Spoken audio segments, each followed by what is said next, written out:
The first answer is how to grow your audience is to have a huge marketing budget. Like, you have to market your podcast. Like, you have to be spent, like, when I was working in corporate podcasting, people were spending hundreds of thousands of dollars on marketing their podcast. They were spending more on marketing than they were on producing it. Having said that, all of the podcasts that I work on, like I mentioned the TED podcast, so Domino, my company, we do production for hire, and we also do original shows. And those are really, and we don't have marketing budgets for those shows. So like the shows that you're talking about where you've seen these audiences grow have been completely organic with no marketing budget. I bring up Andrea and Jason, the hosts of The Cheat Code, because like I said, they aren't famous people. They're like two regular ass people who have like regular ass jobs, and now but now they're doing all these appearances because of their podcast. And so like, this is all to say, like, growing the audience, it takes time, one, and especially when you're doing it organically, but like, it's very doable. Hey, I'm Brian Miller, and welcome to Audio for Content Creators, where we help you sound better and level up for all your content creation needs. What you're about to see is a short excerpt from my full 1 hour in-depth conversation with legendary podcast producer Alex DiPalma. She has produced or is currently producing so many top 0.5%, in many cases top 0.1% podcasts. And in this clip, Alex is teaching us how to make your podcast something people want to talk about, even if your topic itself doesn't seem really exciting or really hot or really sexy. I think we could start with growing. Yeah. I think that makes sense. Yeah. Yeah. So I think that's the number one question somebody has. So they get excited, Right. they buy the Blue Yeti. They're 6 weeks away from realizing they shouldn't have bought a Blue Yeti. Yes. Why does it sound so echoey and awful? Yes. Because you're in a spare bedroom with a condenser mic. Anyway. Yes, with a Blue Yeti. So they did that. They get their first episode recorded. They're all excited. They upload it. 0 people watch it, right? Or listen to it. Yes. Why do people get stuck building, growing, finding an audience, and what can they do? Because you've helped, and not just helped, but you've built serious, committed, dedicated audience. I've seen the social media feeds of the podcasts that you produce, and that's a real audience. Yeah. No, and actually, I think for what the audience that you and I are speaking to right now, I think honestly I'm a good person to discuss this, because the first answer is how to grow your audience is to have a huge marketing budget. Like, you have to market your podcast. Like, you have to be spent, like, when I was working in corporate podcasting, people were spending hundreds of thousands of dollars on marketing their podcast. They were spending more on marketing than they were on producing it.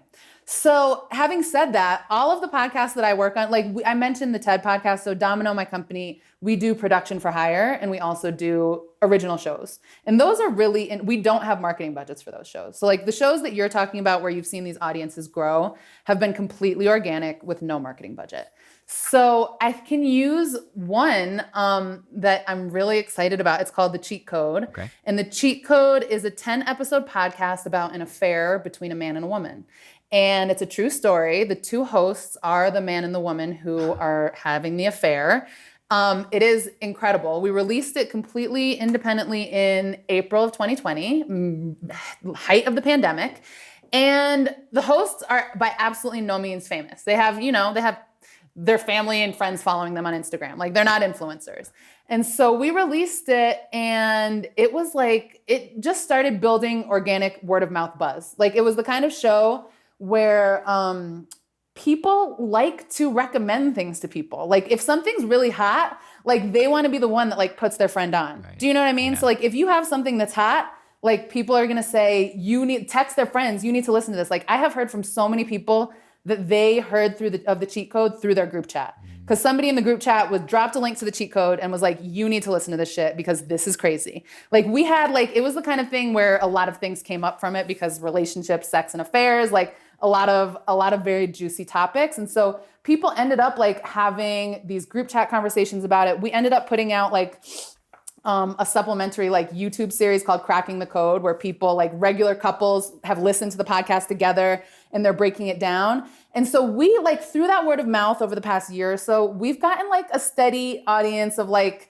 1,000, 2,000, 5,000 listens per episode. Do you know what I mean? Wow. And then over this past month, we released almost a year after it's been released, people really started picking up on it. Like, and to the point where like the thing that made the difference, and this is what I would recommend to people, first of all, make your shit hot so that people want to talk about it. You know what I mean? That's the first thing.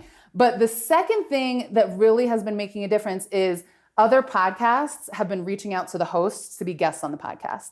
And that's not like, and that's the kind of thing, yes, you can do it by like, I think it is important to pitch yourself, to create a one sheet for your podcast and say, like, email other podcasts where there's like audiences, interests, and say, hey, this is about me. I'm willing to be a guest on your show. Please consider me. That's super important.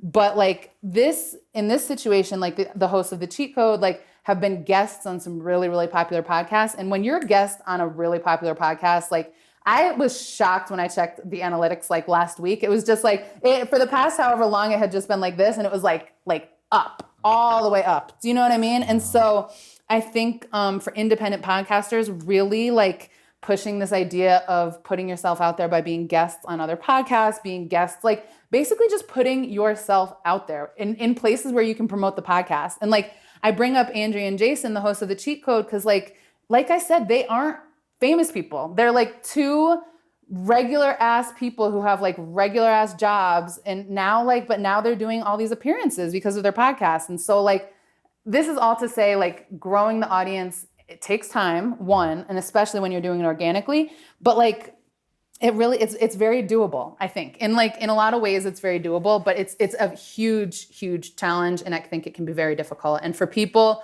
who are, for me at least, I'm so immersed in the creative side of the podcast and producing of the podcast. Like, by the time you get to the point of like, well, we made this, now we have to grow the audience, I feel like oftentimes I'm so exhausted.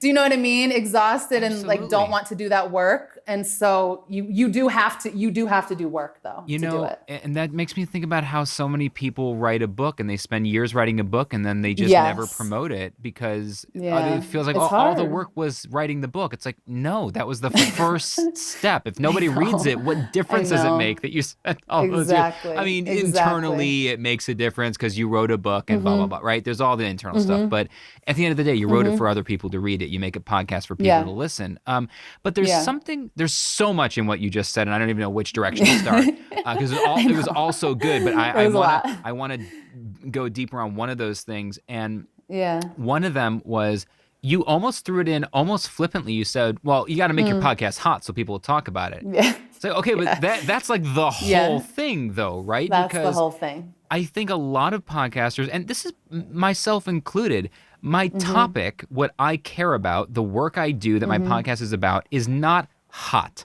Human connection is not a hot topic. It's not spicy. It's not gonna catch the world on fire. I mean, my TEDx talk did once. I had that one moment in 2015 where it was just the right moment at the right time, and 3 million people wanted to watch it talk about that. Incredible. And if I'd had a podcast back then, maybe I'd have 100,000 listeners right now. But I didn't. I started it 5 years after that.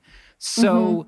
The question is, if you don't have a topic that is inherently sexy, but it's part of your work and you want to build a tribe, you want to build an audience around your work, because there are people who think human connection is the thing, right? Yes. I was in a Clubhouse room, like we talked about, with everybody in there. That's all that they care about. So there are people like that. How do you how do you grow it to those people if you don't have this inherently sexy topic?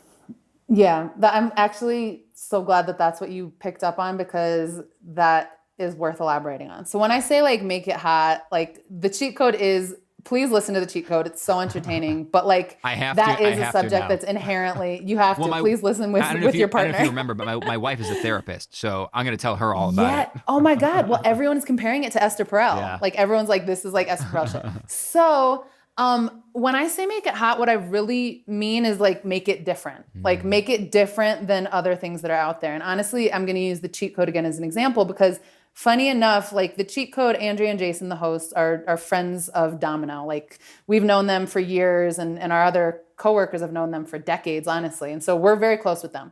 And we met up with them at a bar pre-pandemic. And they wanted to just like pick our brains about the podcast that they wanted to start. And they had a podcast idea that was, they wanted, they're extremely charismatic, hilarious, and intelligent. And they wanted to start a podcast where every Sunday they just talked about whatever was on their mind. They were talking about food and culture and relationships and just everything. And like, basically my thing with that is so many people want to do that. And it's so hard to differentiate yourself, like when that's what you're doing. Like, I think the podcast, The Read, which has been around for so long, this is like one of the originals of the podcast. Like, they are able to do that successfully. They have a format. They do their thing incredibly well, but like, it is really difficult to differentiate your podcast if you're just two people on mic talking about whatever you're feeling that day. And so we, like, in the process of this, we heard the story about their relationship and we were like, wait, this is actually the podcast. Like, this is not, like, the podcast that you're talking about is not the podcast. And so it doesn't have to be a sex podcast, a relationship, like a sex and relationships and affairs podcast. I think it just has to be something that is completely different. Like, and like, we talk about this in the podcasting workshop that you were a part of, but like, I think a big part of that is seriously doing, like, I don't know a less corny way to say this, but like soul searching, like in the sense of like, what are you really deeply interested in? Like, what is it about you? Like, lean into the things that are unique about you and like put that in the podcast, because like you are at the end of the day, like, yes, maybe your subject matter is going to differentiate you, because that will as well. But like, I think you as the host, as the producer, as the guiding light of the podcast, like, once you figure out what it is that you really want to focus on and explore, like, lean into that and make sure it's different. Because like, how are you going to build an audience when there's 100, 200, 1,000 other podcasts that are exactly like yours? You know what I mean? Like that. And even though your topic, like you're saying, isn't sexy, it's not hot, like, you are a leader in that field. Like, this is what you do. You know what I mean? And so like, that is like, the people who are in that field recognize that with you, you know? Yeah, no, you know, So, that's a really, really useful, really helpful way to think about that. And I think that's really important, that differentiating factor. It could be the topic, but probably not, right? Because there's just there's too many people in the world and there's too much access to media. Everyone's got a broadcast studio in their pocket. So the odds of you producing content that is totally original is probably it's low. But your story, your perspective, the way you see the world, it's like every comedian ever has made an airplane joke, but you can only remember a handful of those jokes because that particular comedian had their own perspective on it that makes you remember their version of the airplane joke. Perfect example. Right? In the full conversation, she answered so many burning questions about podcasting, like what are the different podcast production roles? What are the benefits of podcasting versus other media formats? 2 specific ways to organically grow a podcast audience. How do you make your podcast something people want to talk about? Audio quality. How important is it really to being successful in podcasting today? Her opinion on paywalled platforms like Luminary, and even, is Clubhouse going to kill podcasts? For a larger excerpt of this conversation, you can simply join the Content Creator Connection Facebook group, which is totally free. And for the full conversation, you do need to be a member of Podcasting for Professionals. All of the links to that are in the description down below. Still listen, but I'm not going to pay for a podcast subscription. I know. So, I want people to be paid, though. I really want podcasters to get paid. That's the struggle. Here I am saying like F Luminary, but like I really do want people to get paid. So I want to hear solutions. It's just, I'm going to have to make sure that my graphic designer, when she creates micro content from this, doesn't just create a quote image that's just Alex DiPalma F Luminary and send that to my VA.